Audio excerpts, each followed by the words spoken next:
Bom, vamos lá então para a nossa quarta aula. E essa aula é mais a apresentação de alguns conceitos, alguns tipos de manipuladores. Não teve nada muito profundo ou muito longo.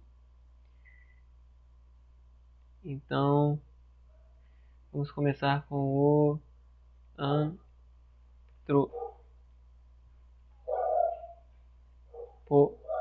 antropomórfico.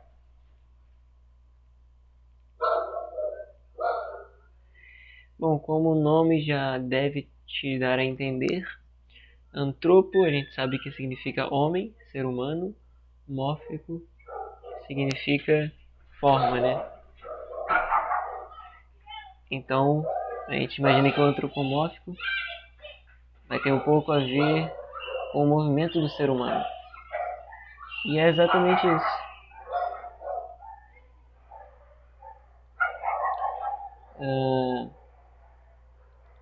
Eu não vou fazer esses desenhos. O professor desenha muito melhor que eu. Muita experiência, claro. Mas o robô antropomórfico, ele tem 3 graus de liberdade e tem,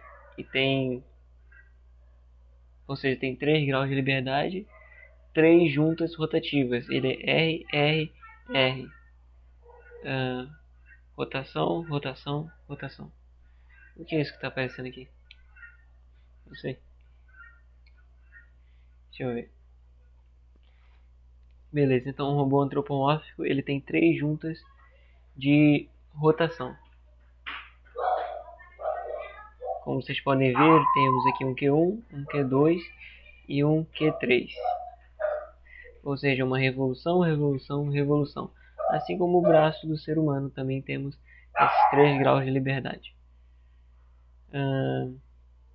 Então vocês percebam que a primeira rotação é em Z0 e nós temos essa translação fixa L1, também em Z0. Que Z é uma translação fixa, que eu anotei bem. Então temos essa translação e a rotação. A rotação em Z e a translação, quer dizer, nessa ordem. Na verdade a ordem não vai importar porque os dois estão no mesmo eixo, né? Tanto a rotação quanto a translação estão em Z, então tanto faz a ordem da multiplicação. Isso foi do referencial 0 para o 1. Do referencial 1 para o 2, o que nós temos? Vocês percebam que tem uma rotação de x1 para z1 aqui e temos uma translação fixa de tamanho L2. Lembrando que a gente está pela regra da mão direita, ou seja, o sentido positivo, o R, o x bate em y, o y bate em z, o z bate em x. Nesse sentido de rotação aqui, anti-horário, o x está batendo no z, então você modela sem sinal nenhum, mas quando for substituir valores, se você quiser que gire nesse sentido, você tem que entrar com um ângulo negativo. Então aqui a gente tem a rotação em Z e a translação L2 em X. Nessa ordem. Perdão, rotação em Y. Aqui, o Y que está parado nesse caso. Rotação em Y e a translação em X.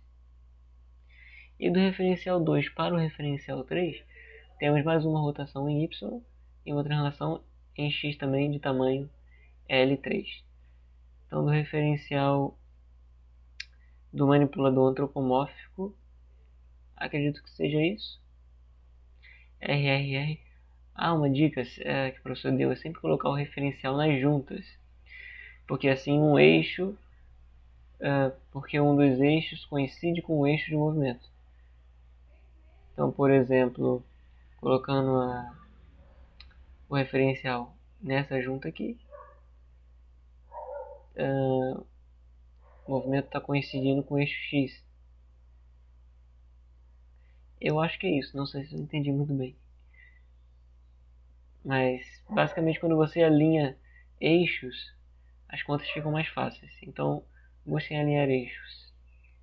Então, esse é o antropomórfico.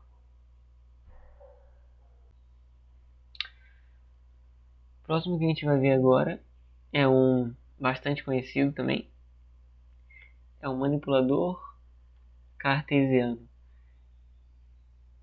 A gente viu um que tem as 3 juntas de revolução.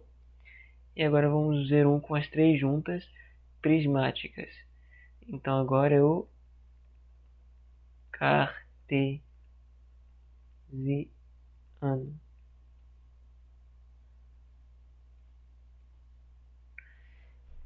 Esse é o cartesiano. Exemplos clássicos são aquela máquina de pegar brinquedo, tem muito em shopping. Uma CNC, por exemplo. Então, o referencial inicial a gente pode botar aqui nessa ponta, por exemplo. E o primeiro movimento que esse robô faz é nesse sentido aqui, ó. Movimento prismático. Então, botamos X1 alinhado com esse movimento. O segundo movimento que ele faz é esse aqui. Perceba que Z1 está aqui no meio dessa... não sei como se chamaria isso aqui. Dessa estrutura verde que vai se mover desse canto para esse canto. Então o referencial 1 fica aqui no meio, para que fique alinhado com o movimento desse dispositivo aqui que vai segurar a haste que segura o braço que pega as coisas. Então esse dispositivo ele vai se mover daqui para lá. E no centro dele a gente coloca o referencial 2, deixando o Y2 alinhado com o Y1. Então temos esse movimento prismático Q0 aqui, perdão, Q1 aqui. Temos outro movimento prismático nesse sentido aqui, Q2. E por fim desce essa haste aqui que lá no final vai estar segurando uma garra, mas não estamos tratando da garra ainda. Temos esse movimento prismático aqui, Q3. Percebe que Q3 seria negativo, né? Z3 está apontando para cima. Quando Q3 vai para baixo, ele fica negativo. Q3 vai ser negativo. Aquela dica, né? Modelar tudo sem botar o sinal. E na hora de substituir valores, acrescenta o sinal. Então, 3 graus de liberdade. 3 variáveis no tempo, né? Q1, Q2 e Q3. Esse é um PPP. Prismático, prismático, prismático. E por fim, o terceiro manipulador apresentado foi o SCARA, que significa Selective Compliance Assembly Robot Arm. Braço robótico de junção de conformidade seletiva. Anotei aqui, peraí. Queria ver se eu lembrava. Braço robótico de montagem de conformidade seletiva.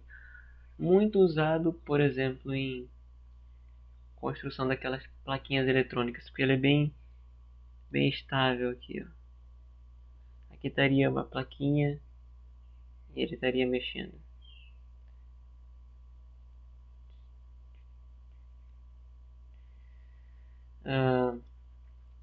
Você pode se perguntar qual é a diferença dele pro cartesiano, é que o cartesiano ele é bem mais estável.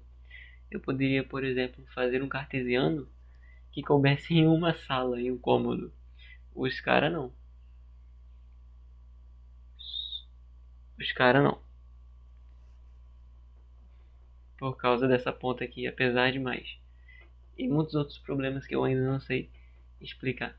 Mas quem sabe no futuro. Cadê o desenho do SCARA? Aqui.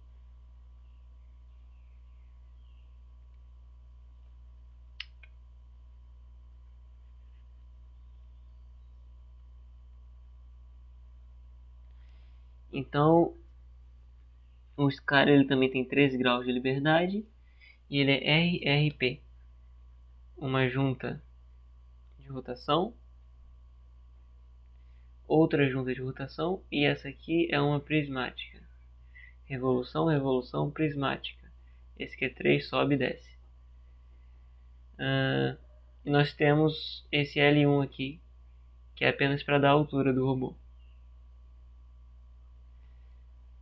Algo mais para falar sobre esse robô? Ele translada, aqui é só para dar a altura. Eles são constantes, os que variam no tempo. Né? Sempre coloco no referencial inicial onde está parado. Eu não tenho muito mais para falar sobre ele não. E a atividade agora passada foi fazer a mesma coisa que a gente fez no manipulador esférico, no MATLAB. Fazer a modelagem da cinemática direta e inversa para cada um. E eu vou estar tentando fazer e colocando por aqui também. Valeu!